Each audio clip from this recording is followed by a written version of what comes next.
সেদিন সকালে যথারীতি নিজের কাজের জন্য বেরিয়ে পড়েছি। গন্তব্যে যাওয়ার জন্য বাস স্ট্যান্ডে অপেক্ষা করছি। বাস স্ট্যান্ডের পাশে ছিল একটা ল্যাম্পপোস্ট। আমি সেই পোস্টের ধারে যথারীতি একটা বাসের জন্য অপেক্ষা করছি।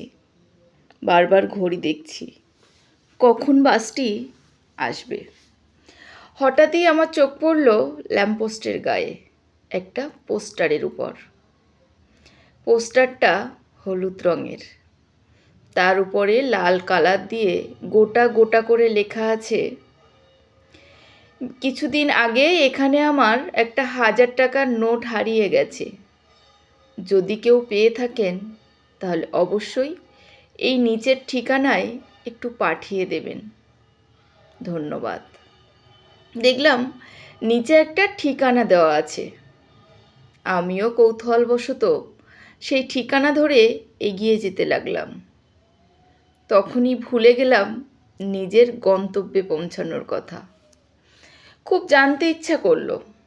আমিও যথারীতি সেই ঠিকানা ধরে সেখানে পৌঁছে গেলাম।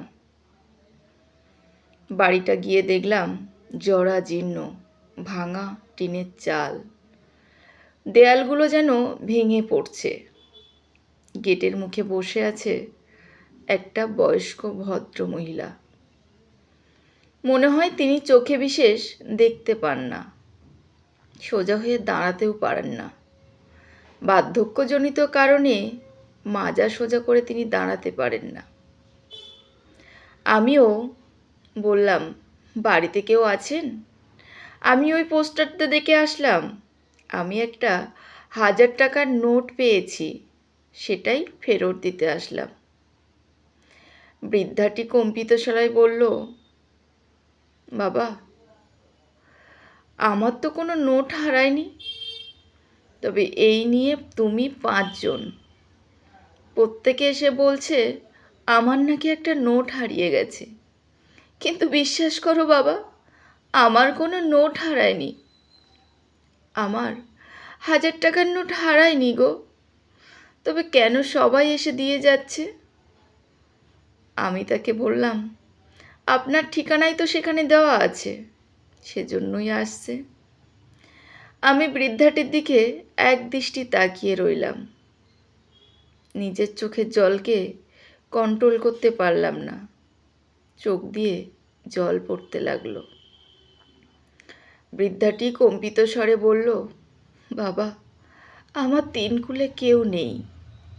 আমি আগে ওই পোস্টের ওখানে ভিক্ষে করতাম, এখন আমি সেটাও পারি না, এই বাড়িতেই থাকি। আমি 1000 টাকার নোটটা তার হাতে ফেরত দিয়ে উঠতে যাব, এমন সময় তিনি বললেন, আমার ঘরে তো তেমন কিছু নেই, তোমাকে যে খেতে দেব, তুমি দাঁড়াও। তিনি আস্তে আস্তে দেয়াল ধরে ঘরের ভিতরে গেলেন। একটা বাটিতে শুকনো কিছু মুড়ি আর একটু গুড় নিয়ে আসলেন। আমার আপত্তি থাকা সত্ত্বেও তিনি সেটি আমাকে দিলেন। আমিও তার কত অগ্রাহ্য না করে সেটা খেয়ে নিলাম। নিয়ে বললাম, আমি এখন আসি গো, আমার আবার কাজে বেরোতে হবে। এই বলে আমি উঠে গেলাম। বৃদ্ধাটি আমাকে বললেন, বাবা, তোমাকে একটা কি অনুরোধ করব? আমি বললাম, বলুন। তিনি বললেন, বাবা, তুমি দয়া করে ওই পোস্টারটা ছিঁড়ে দিও, রেখো না ওটা। আমি সবাইকেই বলেছি, কিন্তু কেউ আমার কথা শোনেনি। আমি যথারীতি মাথা নেড়ে হ্যাঁ বলে চলে আসলাম। আস্তে আস্তে ভাবলাম, সবাইকেই তো উনি বলেছেন, কেউই তো পোস্টারটা ছেঁড়েনি, তাহলে আমি কেন ছিঁড়ব? না, ওটা ওখানেই থাক। এভাবেই না হয় আমাদের মানবতাটা বেঁচে থাক।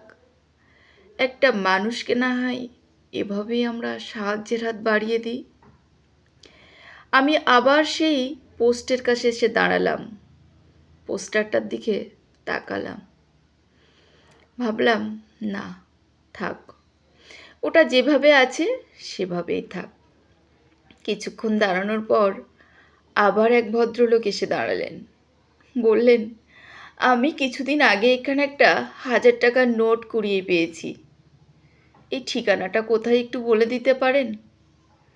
আমি যথারীতি তাকে ঠিকানাটা দেখিয়ে দিলাম। দেখলাম ভদ্রলোকও সেখানে গেলেন। আমি মুচকি হেসে ভাবলাম, এভাবেই আমাদের মানবতাগুলো বেঁচে থাকুক। মানবতার জয় হোক।